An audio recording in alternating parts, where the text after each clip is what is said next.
اعوذ باللہ من الشیطان الرجیم بسم اللہ الرحمن الرحیم۔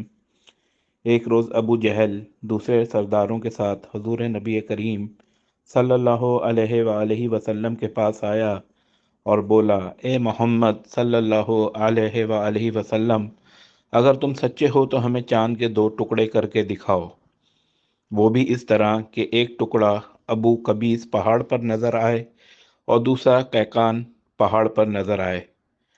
مطلب یہ تھا کہ دونوں ٹکڑے کافی فاصلے پر ہوں تاکہ اس کے 2 ٹکڑے ہونے میں کوئی شک نہ رہ جائے۔ دوستوں، کہتے ہیں کہ اس روز مہینے کی 14ویں تاریخ تھی، چاند پورا تھا۔ آپ صلی اللہ علیہ وآلہ وسلم نے ان کی یہ عجیب فرمائش سن کر فرمایا، اگر میں ایسا کر دکھاؤں تو کیا تم ایمان لے آؤ گے؟ انہوں نے یک زبان ہو کر کہا، ہاں بالکل، ہم ایمان لے آئیں گے۔ آپ صلی اللہ علیہ وآلہ وسلم نے اللہ تعالیٰ سے دعا فرمائی کہ آپ کے ہاتھ سے ایسا ہو جائے۔ چنانچہ چاند فوراً 2 ٹکڑے ہو گیا۔ اس کا ایک حصہ ابو قبیس کے پہاڑ کے اوپر نظر آیا، دوسرا قیقان پہاڑ پر۔ اس وقت نبی کریم صلی اللہ علیہ وآلہ وسلم نے ارشاد فرمایا، لو اب گواہی دو۔ لیکن دوستوں، ان کے دلوں پر تو قفل پڑے تھے۔ کہنے لگے، محمد صلی اللہ علیہ وآلہ وسلم نے ہم لوگوں کی آنکھوں پر جادو کر دیا ہے، نعوذ باللہ۔ کچھ نے کہا، محمد صلی اللہ علیہ وآلہ وسلم نے جان پر جادو کر دیا ہے، مگر ان کے جادو کا اثر ساری دنیا کے لوگوں پر نہیں ہو سکتا تھا۔ مطلب یہ تھا کہ ہر جگہ کے لوگ چاند کو 2 ٹکڑے نہیں دیکھ رہے ہوں گے۔ اب انہوں نے کہا، ہم دوسرے شہروں سے آنے والوں سے یہ بات پوچھیں گے۔ چنانچہ جب مکہ میں دوسرے شہروں کے لوگ داخل ہوئے تو انہوں نے چاند کے بارے میں ان سے پوچھا۔ آنے والے سب لوگوں نے یہی کہا، ہاں ہاں، ہم نے بھی چاند کو 2 ٹکڑے ہوتے ہوئے دیکھا ہے۔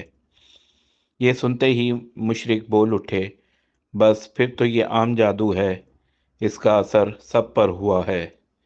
کچھ نے کہا، یہ ایک ایسا جادو ہے جس سے جادوگر بھی متاثر ہوئے ہیں، یعنی جادوگروں کو بھی چاند 2 ٹکڑے نظر آیا ہے۔ پیارے دوستوں، اسی پر اللہ تعالیٰ نے سورہ قمر کی آیات نازل فرمائیں۔ ترجمہ: قیامت نزدیک آ پہنچی اور چاند شک ہو گیا، اور یہ لوگ کوئی معجزہ دیکھتے ہیں تو ٹال دیتے ہیں اور کہتے ہیں یہ جادو ہے جو ابھی ختم ہو جائے گا۔ دوستوں، یاد رہے کہ مختلف قوموں کی تاریخ سے یہ بات ثابت ہوتی ہے کہ چاند کا 2 ٹکڑے ہونا صرف مکہ میں نظر نہیں آیا تھا، بلکہ دوسرے ملکوں میں بھی اس کا مشاہدہ کیا گیا تھا۔ دوستوں، ابو نعیم رحمہ اللہ نے دلائل میں اس معجزے کے واقعے کی تفصیل حضرت عبداللہ بن عباس رضی اللہ تعالی عنہ سے اس طرح نقل کی ہے کہ جناب رسول اللہ صلی اللہ علیہ وآلہ وسلم کے پاس مشرکوں کا ایک گروہ آیا جس میں ولید بن مغیرہ، ابو جہل، عاص بن بائل، عاص بن ہشام، اسود بن عبد المطلب اور نضر بن حارث بھی تھے۔ انہوں نے حضرت صلی اللہ علیہ وآلہ وسلم سے کہا، اگر آپ واقعی سچے ہیں تو اپنی سچائی کے ثبوت میں چاند 2 ٹکڑے کر کے دکھائیں، اس طرح کہ اس کا ایک ٹکڑا قبیس کی پہاڑی پر اور دوسرا ٹکڑا قیقان پر ہو۔ نبی اکرم صلی اللہ علیہ وآلہ وسلم نے پوچھا، اگر ایسا ہو گیا تو کیا تم لوگ ایمان لے آؤ گے؟ کہنے لگے، ہاں۔ وہ رات 14ویں کی تھی اور چاند آسمان پر پورے آب و تاب کے ساتھ جگمگا رہا تھا۔ نبی اکرم صلی اللہ علیہ وآلہ وسلم نے اللہ تعالیٰ سے دعا کی کہ یا اللہ، ان مشرکوں کا سوال پورا فرما دے۔ پھر آپ صلی اللہ علیہ وآلہ وسلم نے انگلی سے اشارہ کیا تو چاند اسی طرح 2 ٹکڑے ہو گیا جس طرح کافروں نے کہا تھا۔